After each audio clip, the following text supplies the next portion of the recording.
Okay, my name is Tagore Kota. I live in Houston, Texas. Actually, a tiny town north of Houston. It's called Humble, Texas. Not many people are humble here. And I come from India, and I was baptized in the Worldwide Church of God in 1989 back in India. And me and my wife Rupa moved to U.S. In 1997, and since then we got our green card and then became citizens, and we are residents here. And I have been teaching Hebrew series on another room. We are almost coming to the conclusion of that book, and then we had a short discussion with Don Wales, and then we came up with this idea: why don't we teach John, Gospel of John, or Gospel according to John? So I hope it helps you as much as it helps me, because I'm forced to study. And the way I want to present it is line by line and verse by verse, and maybe word by word. That way we don't miss any of the verses in Gospel of John. And for every Christian, Gospel of John is foundation. And all the four Gospels are foundation, part of the foundation, but Gospel of John is very unique. So today I want to take time to introduce the Gospel of John book as a whole and compare the book with other three Gospels, and also present its place in the entire Bible from Genesis to Revelation. And next time we will start with actual John chapter 1, verse 1. That's the idea, that's the plan. And then before we come to the introduce Gospel of John, it's very important for us to understand the spiritual reality. In fact, Gospel of Apostle John is the author of this book. He forces us, he forces us to change our thinking and our paradigm. He, he also forces us to think in terms of spiritual reality. Spiritual reality is the existence of entities as God would see in the spiritual realm. So, what I mean by spiritual reality is we are in a battlefield.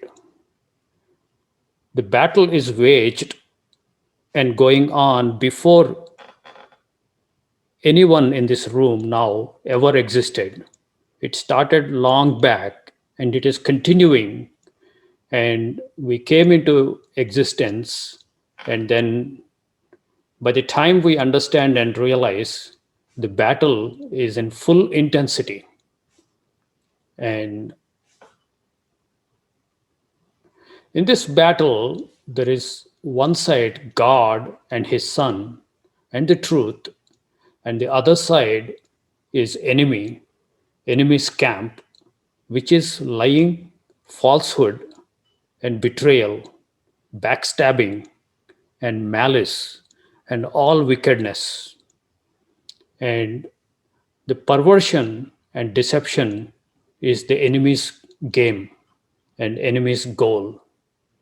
And while enemy makes lots of efforts to fabricate lies, and deception, God, on the other hand, would not put efforts in that direction, because what he says is truth and what he says is reality. He simply states truth, and it is up to us to seek out the truth. And if we don't seek out the truth, we automatically go into enemy's camp or the arms of devil. So we are in the battlefield. And when we come to New Testament scriptures, especially Gospel of John, Almost every verse is hijacked. For every verse, there is an alternate explanation, an alternate take, other than what God intends, is already put in circulation, and enough people, devil got them to believe. And now, almost towards the end of the age, we are in a place in time, then we are almost in a pit of snakes, deception everywhere, and every verse is obscured. And it is a challenge, really a great challenge, to discern and understand what God is communicating to us, to you and me, through this book called Gospel of John. Now, in Genesis, when God commanded, God simply said the fact and he gave the command, and very popular verse, a Garden of Eden. And the Lord God commanded the man, saying, of every tree of the garden you may freely eat, but the tree of knowledge of good and evil, you shall not eat of it. For in the day that you eat thereof, you shall surely die. It's a plain statement. God makes a statement, don't eat the tree. And in that day you eat, you shall surely die. And then the devil comes and tells exact opposite. And the serpent said unto the woman, ye shall not surely die. You can see here how blatant the devil is. God said, you shall surely die. And here, you shall surely not die. You shall not surely die. So devil is an opposite camp. If it works, he blatantly attacks and negates what God says. But he also goes one step ahead in deceiving our first parents. For God knows that in the day that ye eat thereof, then your eyes shall be opened, and ye shall be as gods, knowing good and evil. Now, what devil is trying to say is God has some kind of malice towards Adam and Eve. He somehow wants to prevent them from good things. So, what devil was doing is attributing malice to God. But actually, the malice is in this enemy's camp, the devil. He has malice and he has all the deceitfulness, all the wickedness. God simply said truth, and here he manipulates with the assumption that God is holding you back something, and then if you eat, he's trying to convince them to eat, or the opposite philosophy, then your eyes shall be opened. The eyes is a figure for the wisdom, or you shall be great, and then ye shall be as gods, an elevation he is promising, knowing good and evil. Now he presents knowing good and evil is a good thing, great thing. And he also promises elevation. He also promises enlightenment, your eyes. And then, so this kind of attack we were given in right in Genesis when man was placed on this earth in garden and he was under attack. And we see the same devil attacking in a similar fashion. He first tries to negate everything God says, and then he tries to pervert what God says. And Adam and Eve should have not only listened and to God, they should have remembered what God said. And not only remembering what God said, they have to hold on to that and also treasure up what God said. And they should be watchful of the enemy, which they failed. So, and you and I know the story. They were driven out of the garden and they died because God said, "Surely thou shalt die." And a day, 1,000 years principle. Before 1,000 years, they died, and all their children died. All the race of human race is condemned because of the violation of God's law.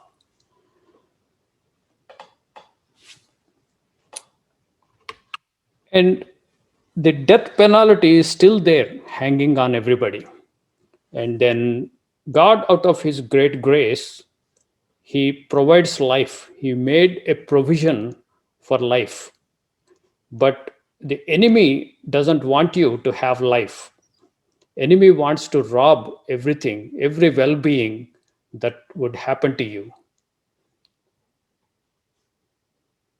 So Adam and Eve should have bound themselves to the truth.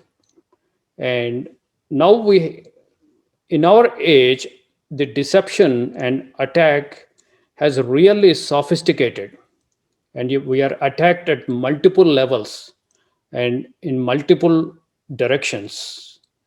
And we have much more need to stick to God's command. Now in Garden of Eden, God directly spoke to Adam and Eve. So was the devil. He directly spoke. There was an auditory communication from both camps. Now, when we come to this age, there is no direct auditory communication. We have the wealth of scriptures with us. That's how God speaks. We have a written word and we have God's spirit. Both both ammunitions we have to resist the attack of the devil. Now that's what Jesus says. When he was attacked by devil, he, instead of even Adam yielding to devil and believing his lie, Jesus relied on the word of God. The word of God.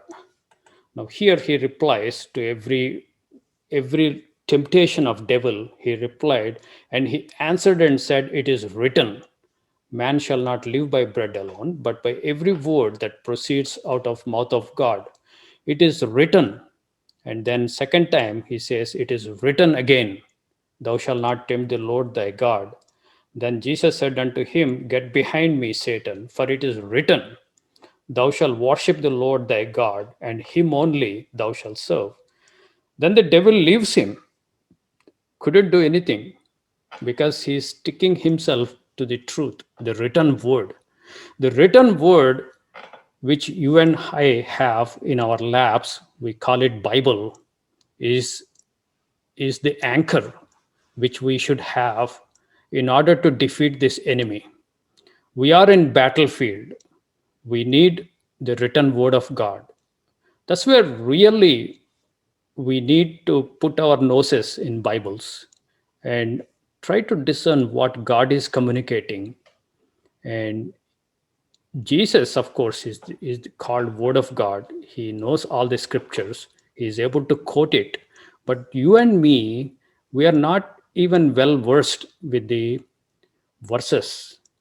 And then we have not only knowledge of the verses, but we have to understand, and not only just understand, we have to discern what is happening, how devil is attacking us.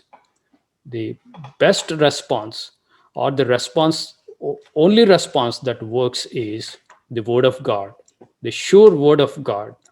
If Jesus could defeat the devil with the written word, you and I can defeat the enemy and stand with God. In fact, continue our standing with the right standing with God. So the word of God is very essential. And word of God is not for lazy people. Word of God is for active people who have desired to know God, desire to understand God, desire to learn. what God is communicating to us. And that means you have to spend time studying the word and meditating on it and learn and discern and hold on to the God, hold on to the word and treasure up the word and live the word and overcome the enemy and overcome sin. That is the paradigm. So the word of God is so important for us in the spiritual reality. That is one of the reasons uh, I have picked up Gospel of John to go through line by line and verse by verse so that we understand what is the written word and what God is saying to us so that we can better equipped and better prepare ourselves when this similar encounter happens. We, instead of falling as our first parents, we would be victorious as our Lord Jesus Christ was. And coming to Gospel of John, there are few interesting facts. The primary motive of Gospel of John is to present Jesus as the Son of God.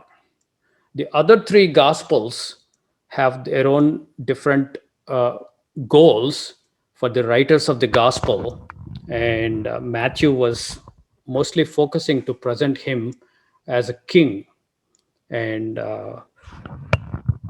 Mark as Son of Man, and Luke has his own version, but John has this version of Son of God.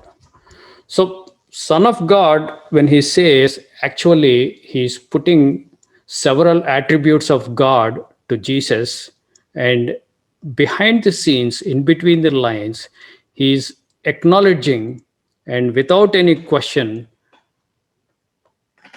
communicating to us the divinity of Jesus Christ. And you cannot escape the divinity of Christ if you stick to the scriptures, especially Greek scriptures. And even in English translation, nobody can miss that. So as we go through book of John, there is a warning. Even people who believe in the divinity of Christ sometimes may get offended. So I want you to be prepared for this. The Gospel of John will challenge you with a high view of Jesus Christ and will confront you, possibly even offend you.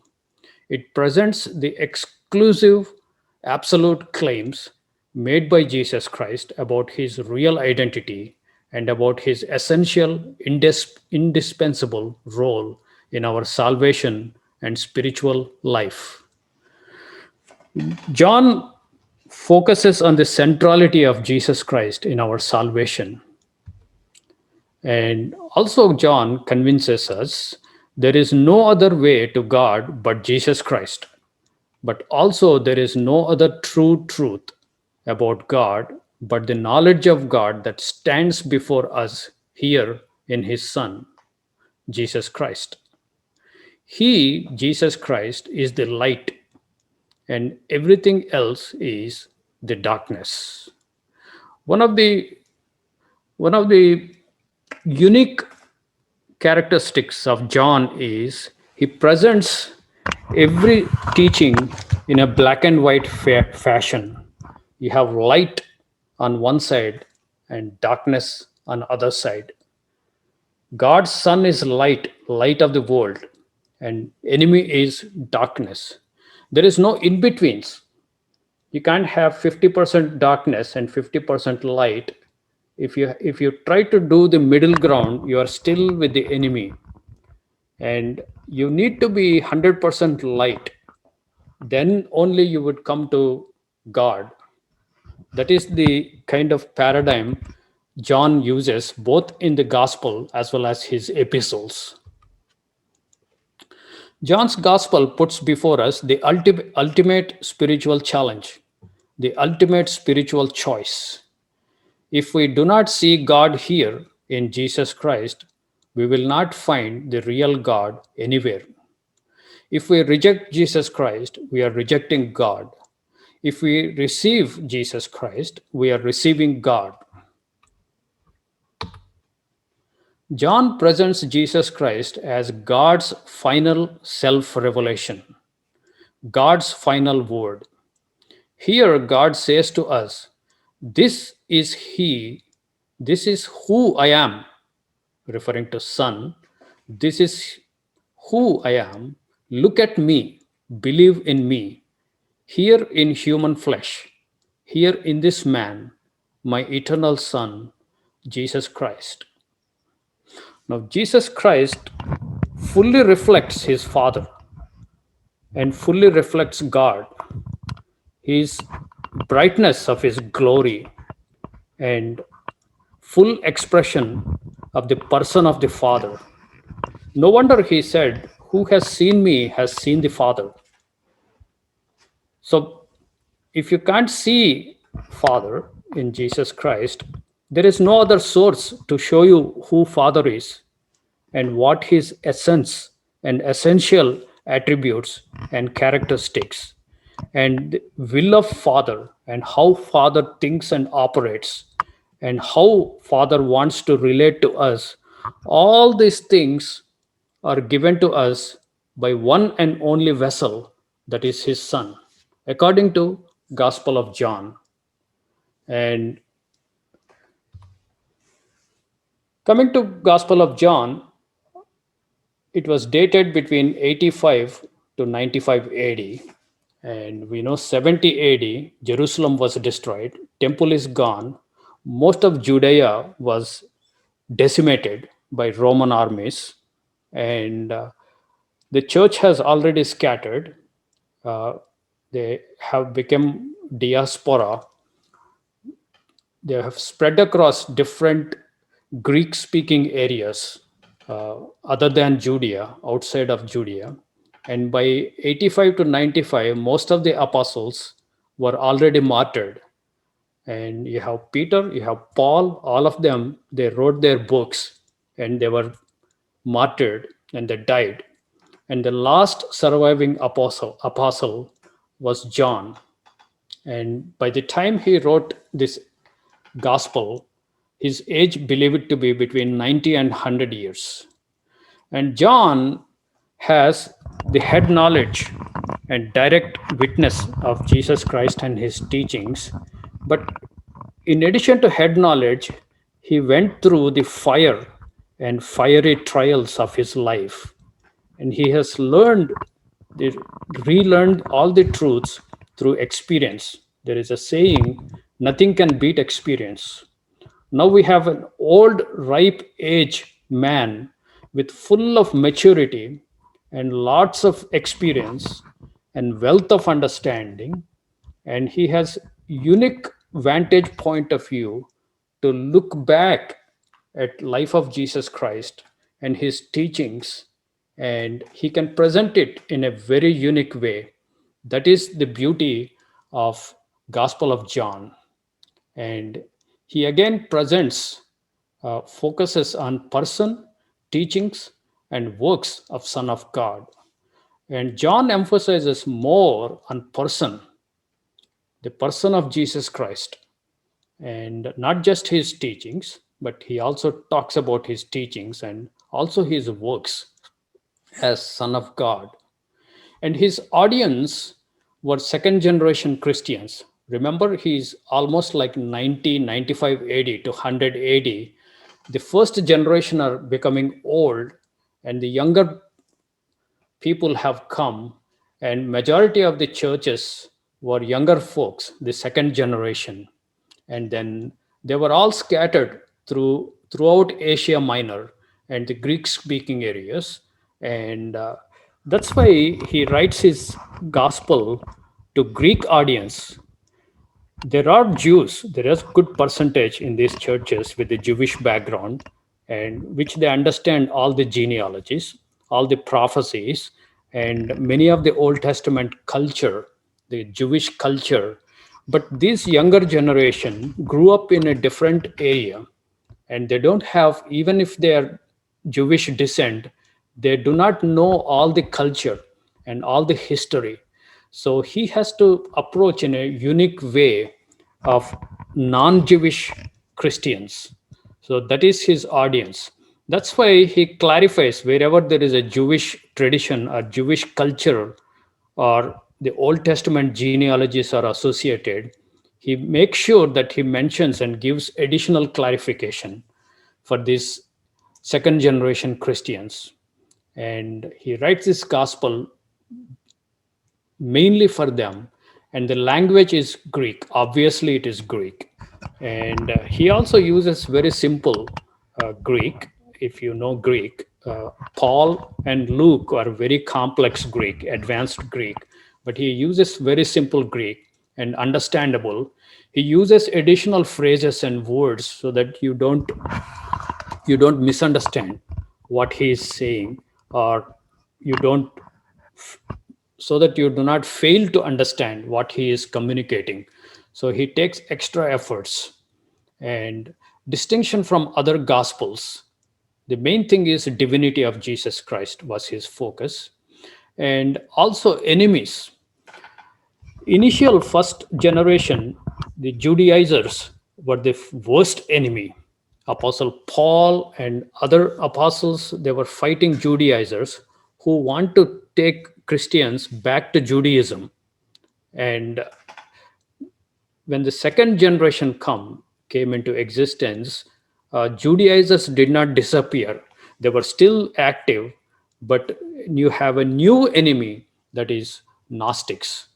Gnostics were a different breed and different philosophy, and both are enemies of the truth, enemies of the true gospel.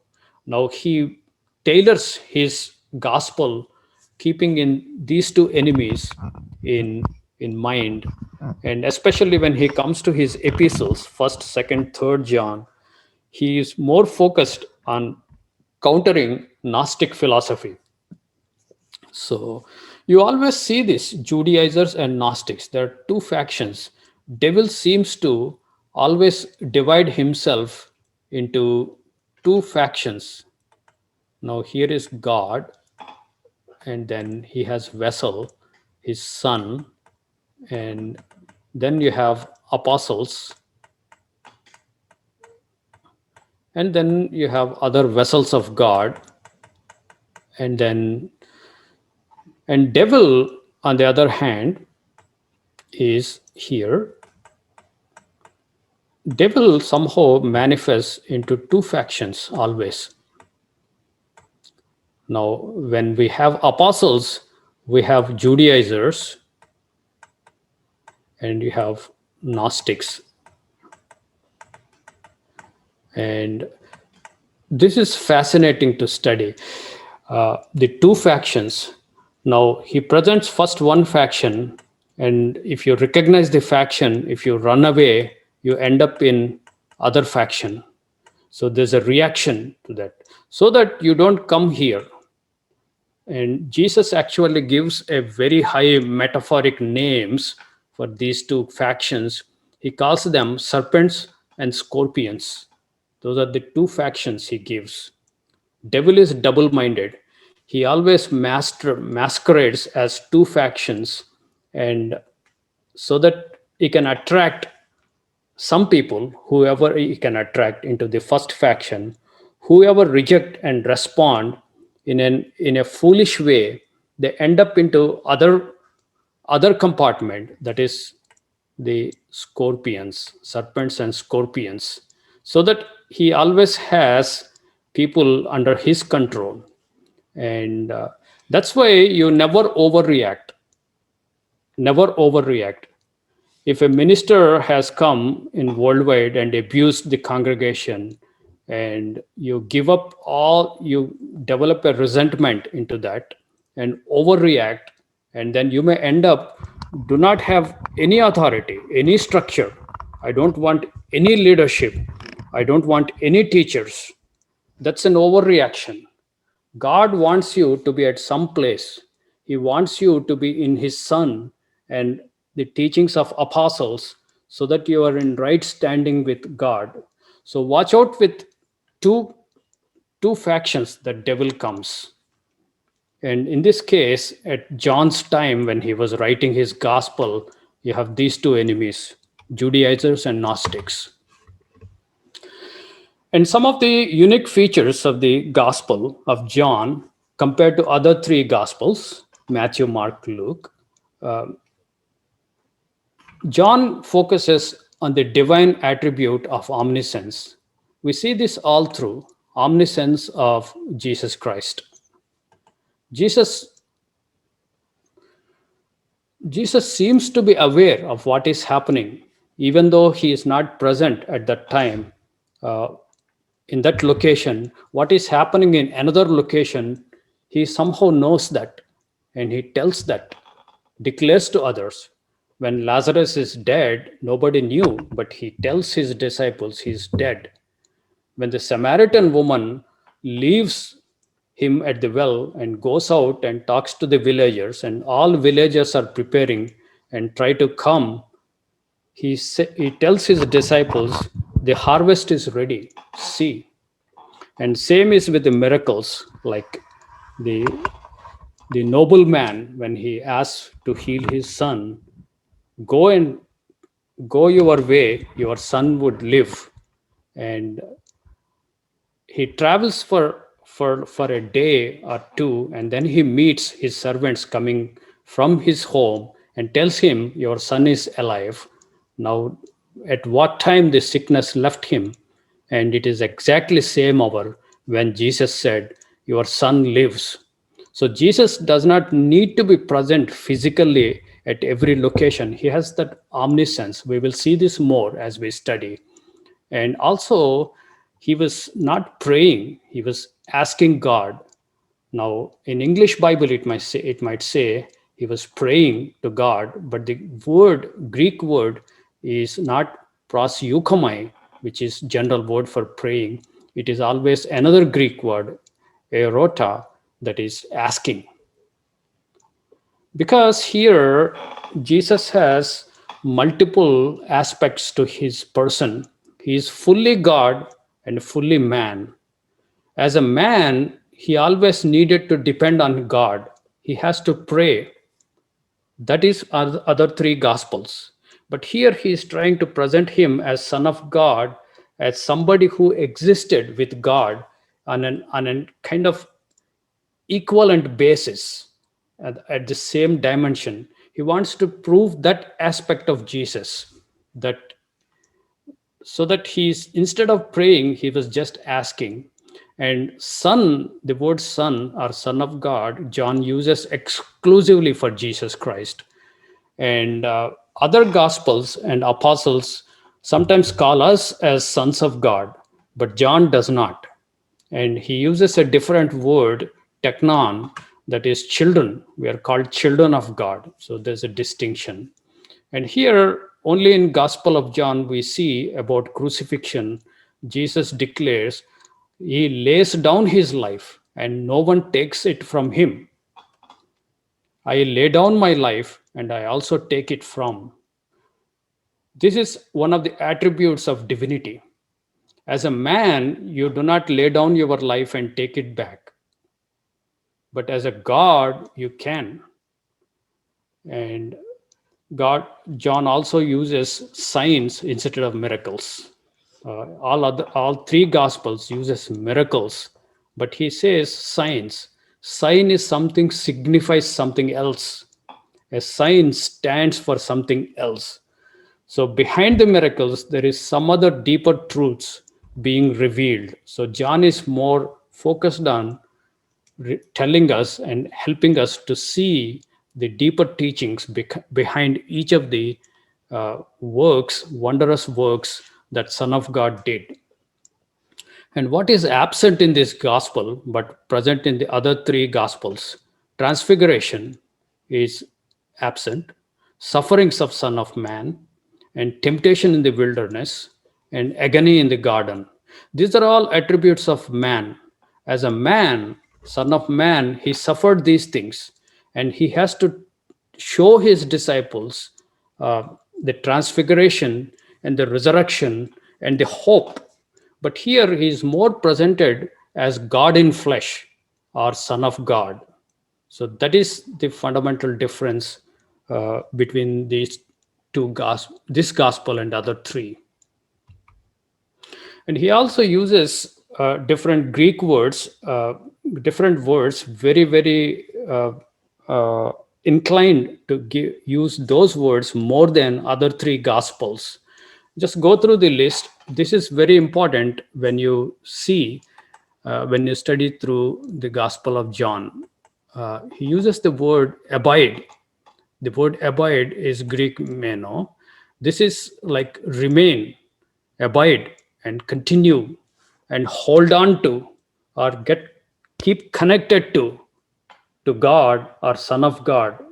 So he focuses on that, the need to hold on to God, remain connected. It is like you have to be plugged into God. So that is the concept. And he uses 41 times compared to other three gospels. And then we have believe, pistuo, he uses 99 times. And he uses also father, it is pater, 121 times. And and he uses the word flesh, which is Greek sarx, is very important. He uses 13 times compared to other three gospels. Sarx is flesh, and you have pneuma, P-N-U, pneuma is spirit.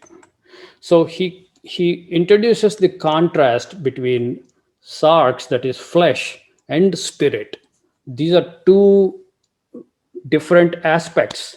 You cannot mix spirit with flesh. He makes an important distinction. He presents that. In fact, he draws it from Jesus Christ's teachings. And this is a huge deviation or huge difference between the Old Testament scriptures. And when Jesus begins to teach, he introduces this huge, big difference between flesh and spirit. And he also uses doxa, that is glorify, 37 times. And he also uses Jews because he has to explain this is a Jewish custom. Remember, he is writing this letter to Greek audience, and some of them are Jewish descent, but they did not grow up in Judea. So they are not familiar with the cultural aspects.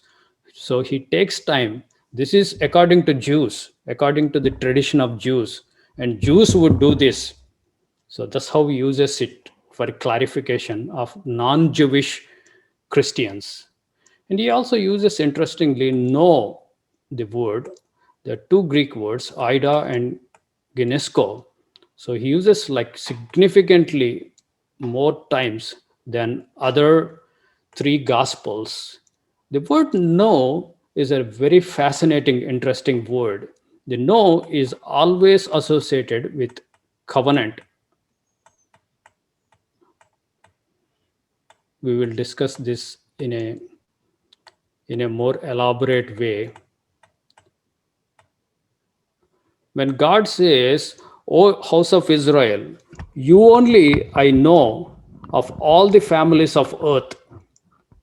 So when he says no, it does not mean he doesn't know any of the Gentile nations.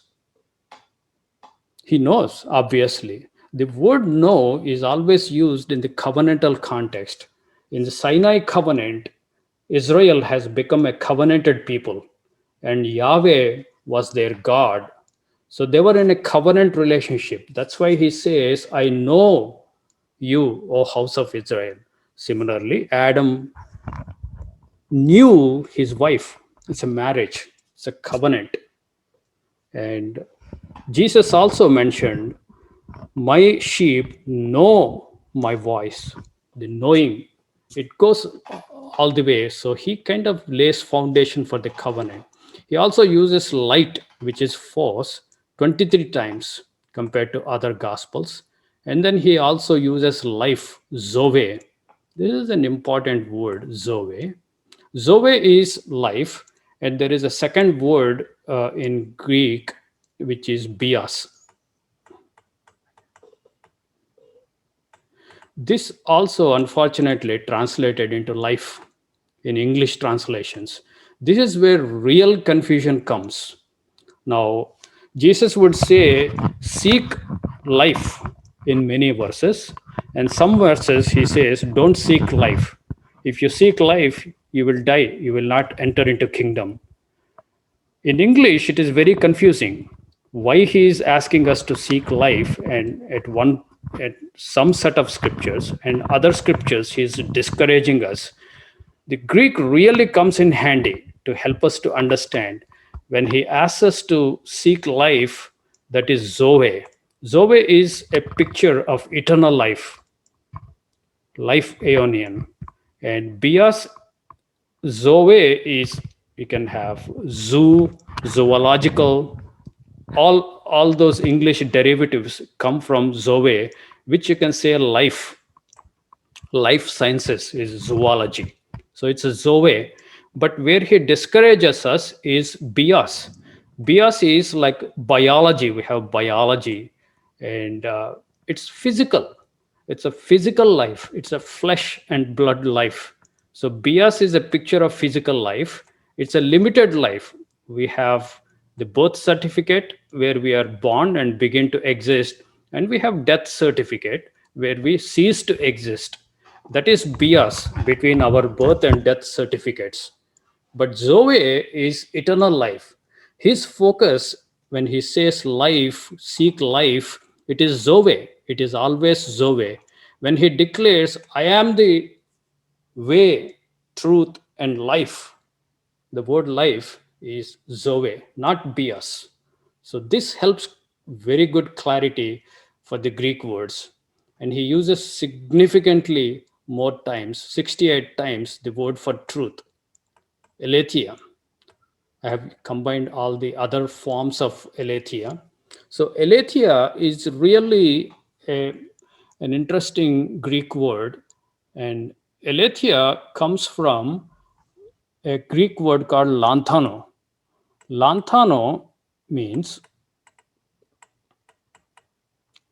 to cover, to cover or hide or make it obscure.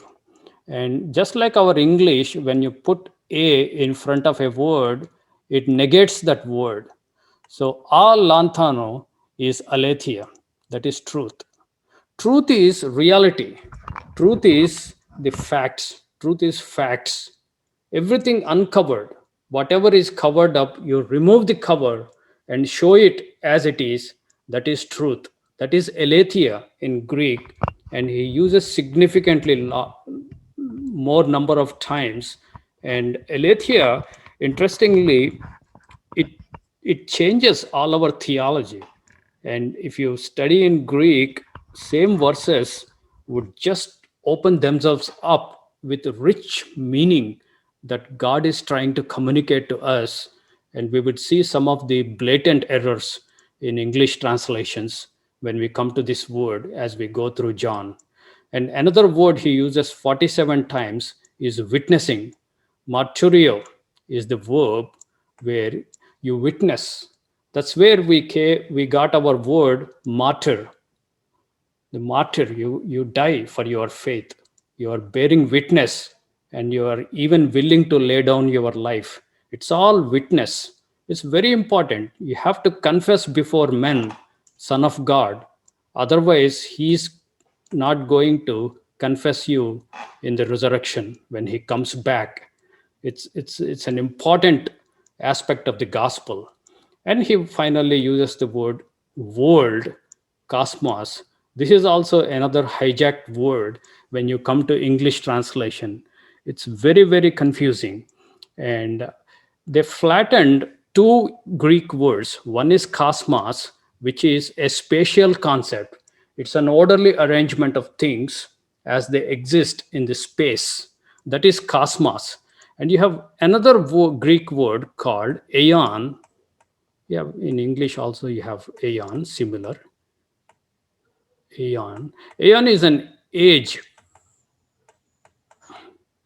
So when Jesus says, focus on the world to come and the world, don't focus on the world now. So he's not talking about cosmos in that verse. He's talking about aeon. Invest for the aeon to come. Don't invest for the aeon now.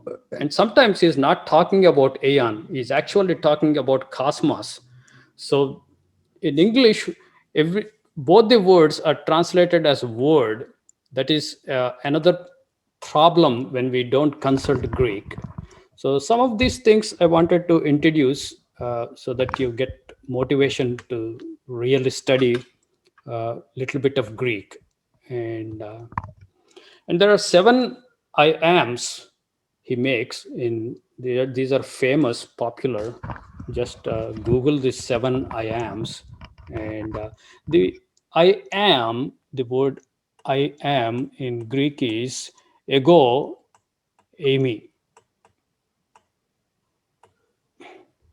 I'm just picking my spelling. Amy or A-I-M-E. So ego eimi is the expression in Greek I ams. He said, I am the bread of life. Now, here really comes the metaphors, pictures, types, and shadows. When he says, I am bread of life, he is not bread, right? Physical bread. There's a metaphor. There's a metaphor. We have to understand metaphor. Bread of life. This is again Zoe, eternal life. And he says, I am bread of life from heaven. And he uses this interesting phrase, I am, and also says I am the light of the world, light of cosmos, and I am the door. Obviously, he's not door. You have to understand the metaphor. I am the good shepherd. He's not shepherd. He's not do not have sheep. Even when he was on earth for 3.5 years, he doesn't have staff and moving around sheep, right? It's obviously metaphor. We understand that, but we have to be sure to fully discern and fully exploit the metaphors in order to understand what God is communicating to us via this gospel. He also said, I am the resurrection and the life, and I am the way, the truth, and life. And he also said, I am the true vine. So these are all focused into I am the person of Jesus Christ. He is not saying my teachings or my example or my works. He is pointing to him as a person. I am. This is very important distinction John makes. And in English, he says, I am, I am. But for Greek readers, especially John, Apostle John is writing his gospel to the Greek readers. Greek readers, when they read this in Greek, ego eimi, I am the bread of life, it something flashes to them.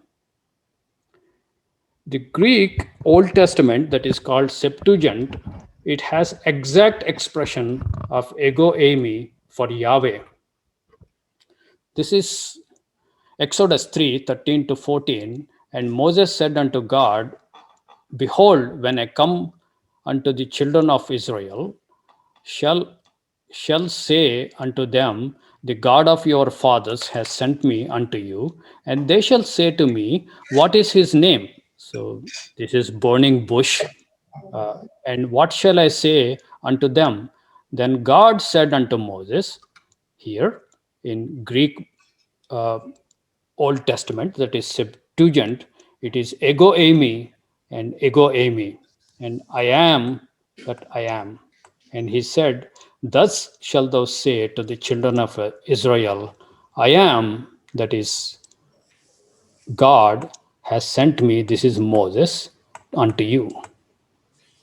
So they could see the divinity right away when it flashes. So John is using the elements of Greek so that people can relate these verses to the Old Testament. And then this is last before slide.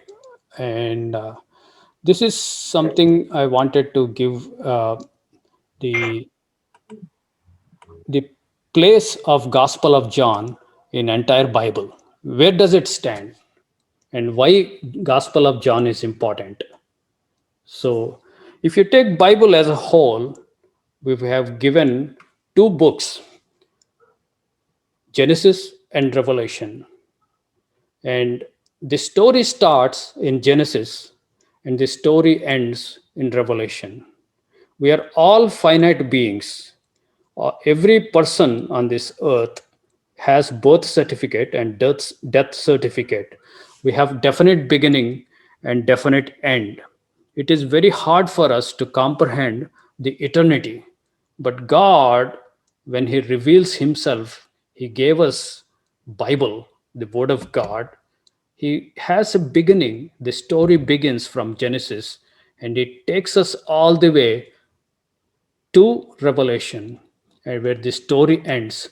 Several stories that have started in Genesis, they meet their fulfillment or they terminate in Revelation. And anything on the left side of the screen before what happened in Genesis, God does not tell us in clear cut terms. There are hints here and there, I agree. But if you want to go what was before Genesis, it's all speculation, and you are subjecting yourself to devil and demonic powers to misguide you. When word of God is not clear, better stay away. Start with Genesis and stay within Genesis. And same thing is for Revelation. Up to Revelation, God gives, and He gives clues and hints what is beyond Revelation. But other than clues, we don't have clear cut things what would happen after revelation, what is his next step in his plan. He does not tell us. So let us not speculate, let us stay within the story. And there is a main story that flows from Genesis to Revelation. There is a single thought, single story, single God, single spirit of God moving us from first book to the last book. It's just fascinating how all the books, all the stories just harmonize with each other. We have several authors separated by times, ages, and geographical locations, and they don't have cell phones also to communicate with one another, but they're all testimonies. They just agree. It's a perfect harmony. And here comes the first four books. And when Genesis is happening, you have almost flood is over, Noah is there, and you have table of nations, and much of the history already happened in the first book, if you take. But who is recording? Nobody.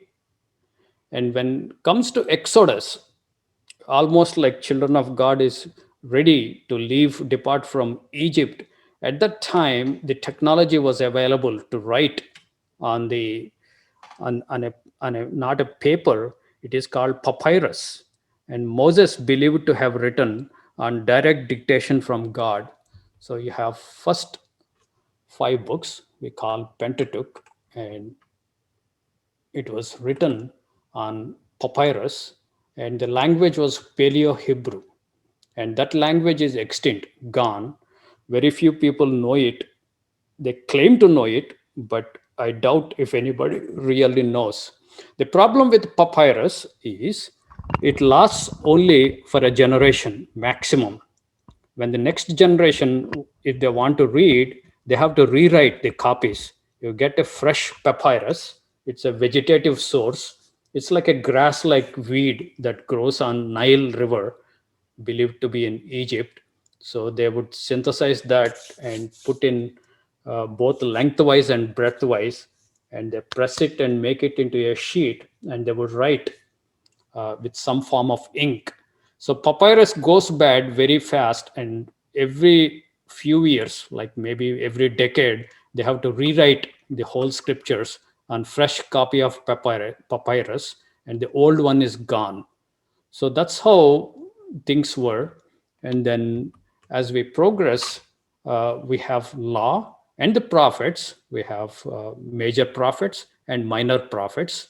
And then once we are on the minor prophets, Israel has gone into captivity, northern Israel, and southern Judah also went into captivity, Babylonian captivity. But Judah returns. When Judah returns, they they lost this Paleo Hebrew. They have one hybrid language called Aramaic, and you have Old Testament books were all written and canonized by Ezra, and then again papyrus, and it is Aramaic. And then once you have law and the prophets and Psalms, these are covered under Psalms, the Psalms, Proverbs, in fact, Job and Ruth and several Chronicles, they were all clubbed under the title Psalms. So we have three groups: law, prophets, and Psalms.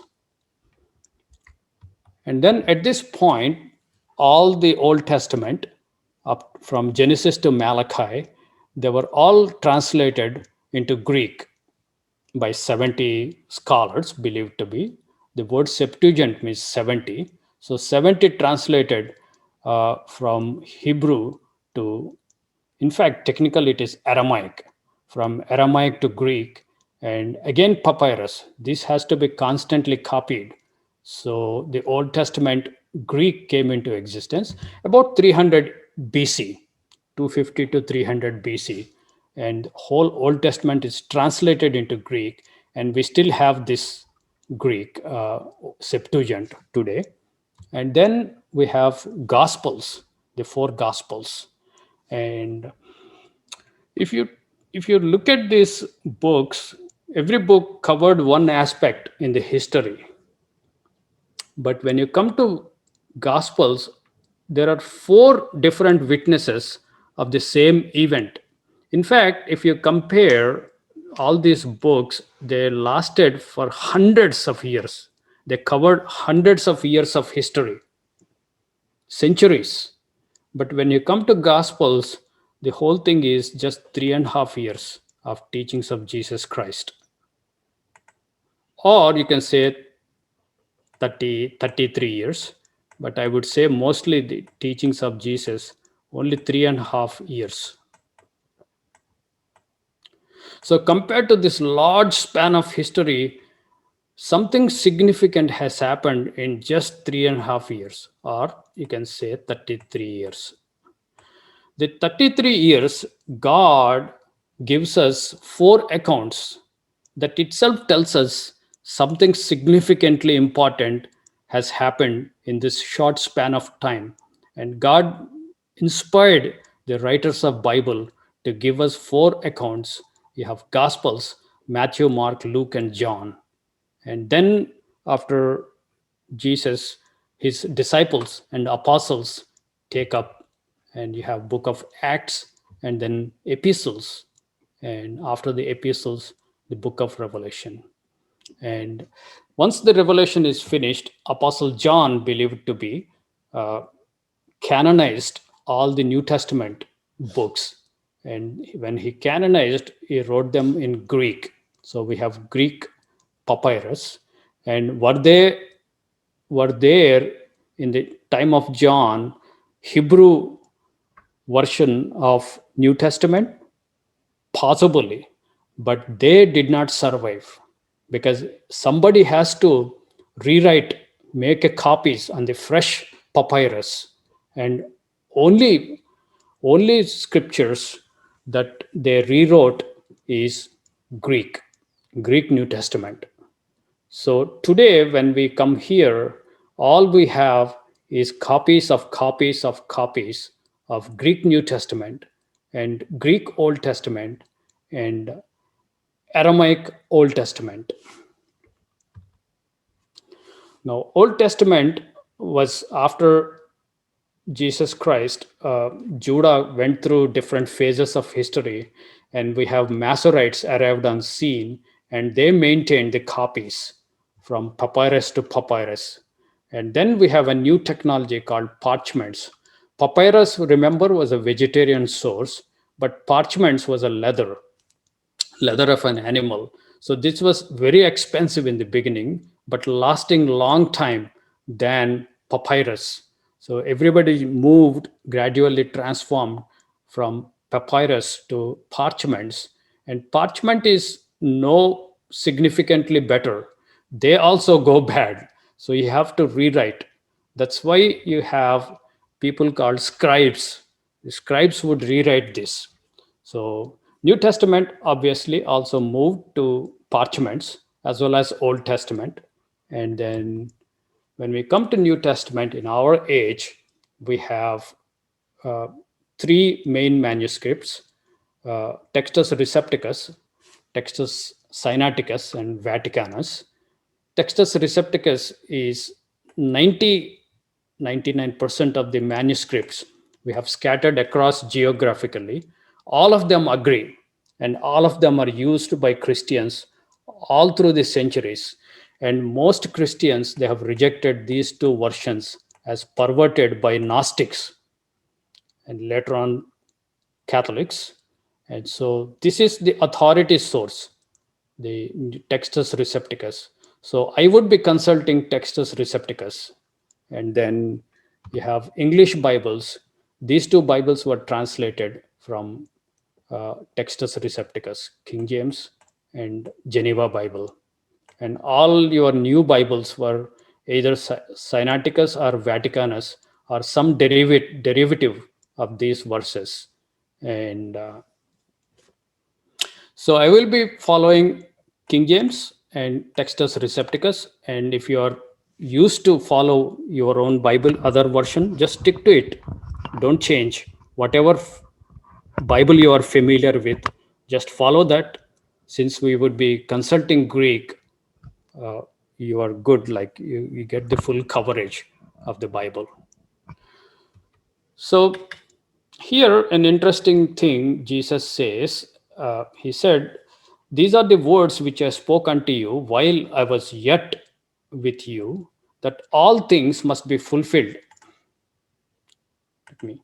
All things must be fulfilled which were written in the law of Moses, that is, law here, these books, and the prophets, these books, major and minor prophets, and Psalms, these books. So, what he was saying, it's an interesting thing. While I was with you, all things must be fulfilled, which were written in the law of Moses and prophets and Psalms concerning me. This is important. He's saying concerning him, all of these books were written, and those have to be fulfilled. And if you take a electronic Bible and look for Jesus Christ for the hit, you would not get a single hit on these books, law, prophets, and Psalms. Yet he says, things are written about me on these three groups of books, and which have to be fulfilled. And that's why computer is not helpful in some ways, because he was written in all these books in types and shadows and in pictures and in prophecies. He was there. They are full and rich with the prophecies.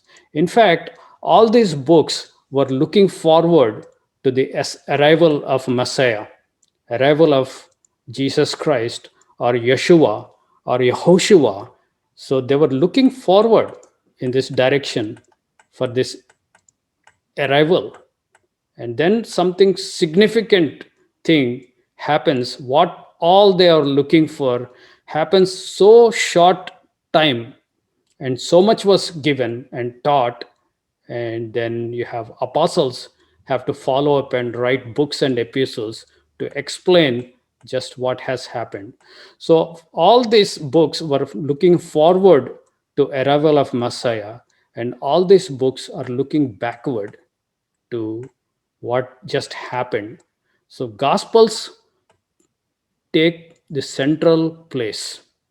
That is what the climax, that is where the peak of the whole story, that is woven from Genesis to Revelation.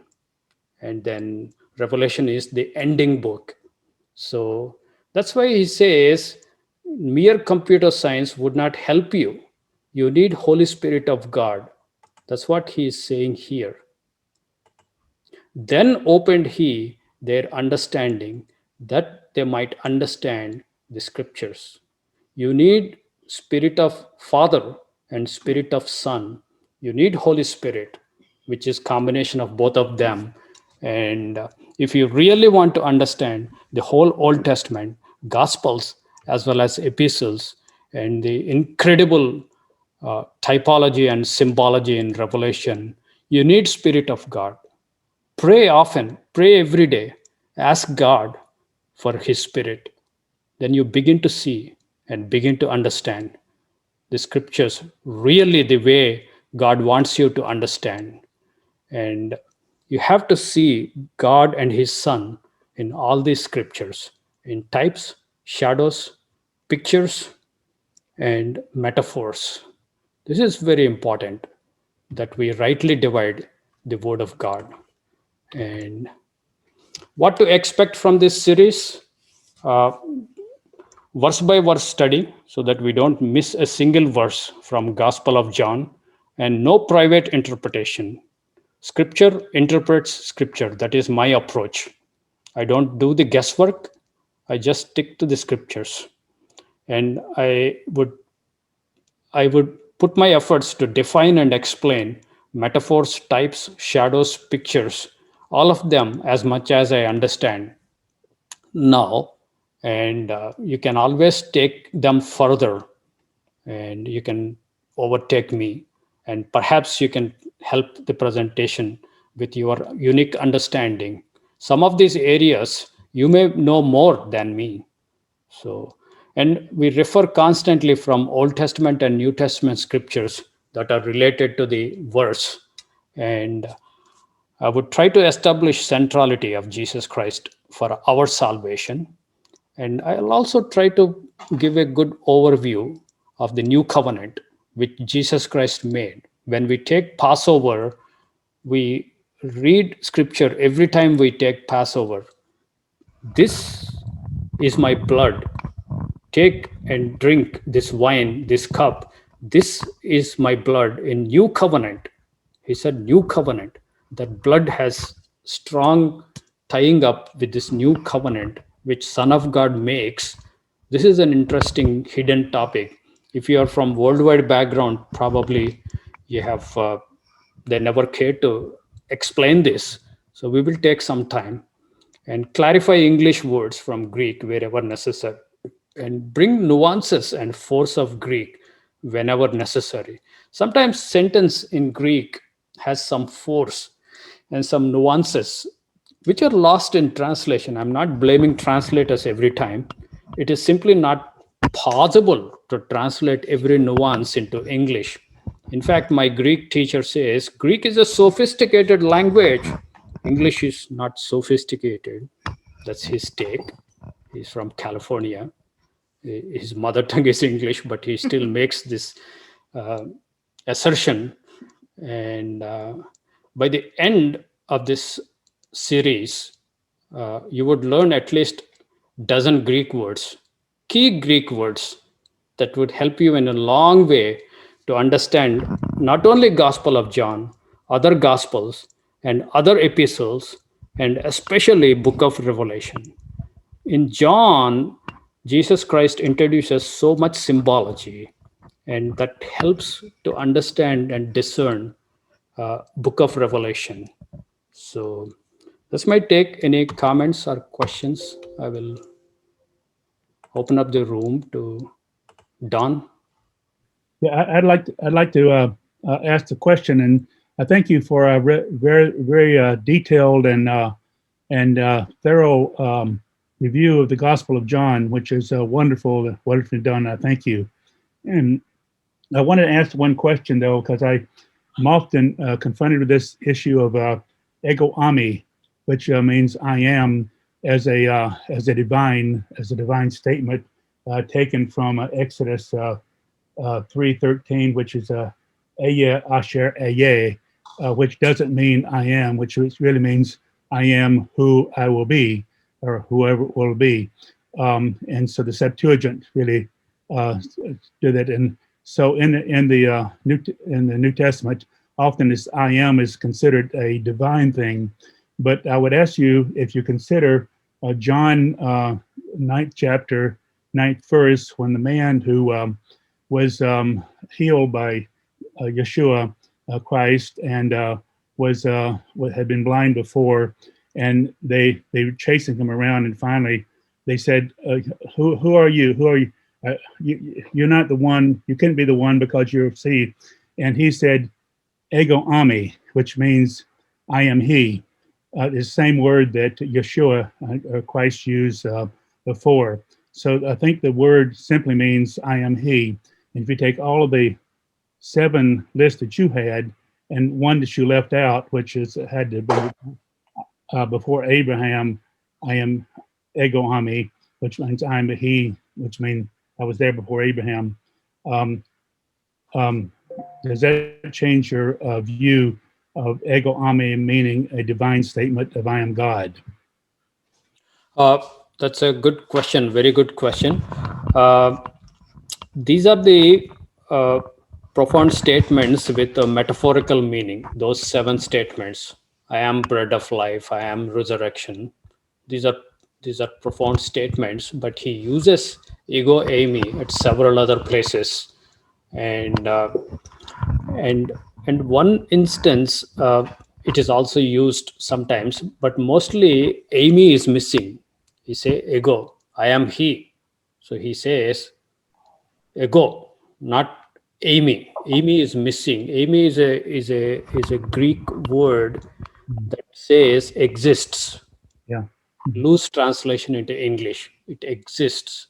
So when he said before Abraham was, I am. So Jews took up stones to throw at him because they understood it as a blasphemy.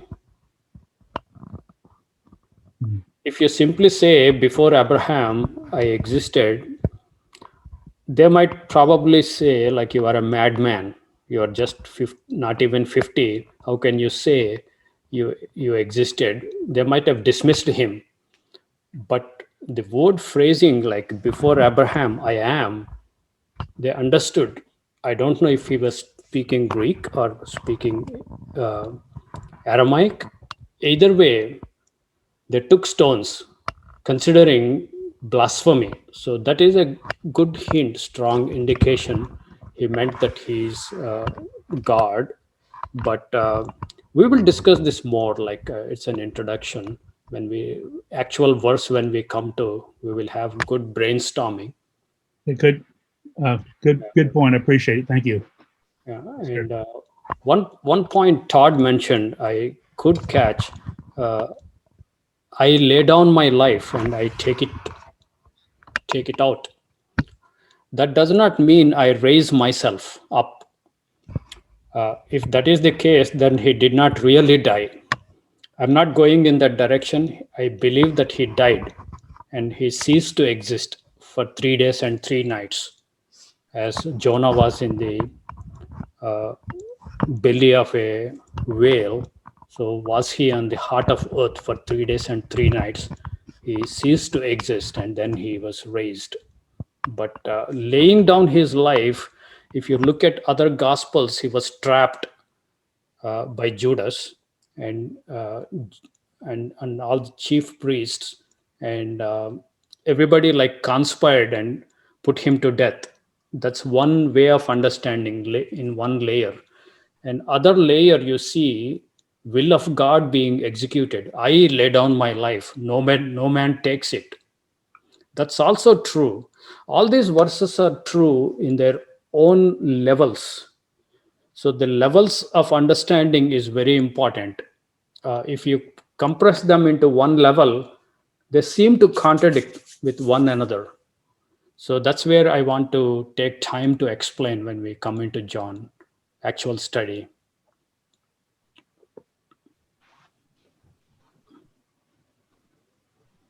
Any other comments or?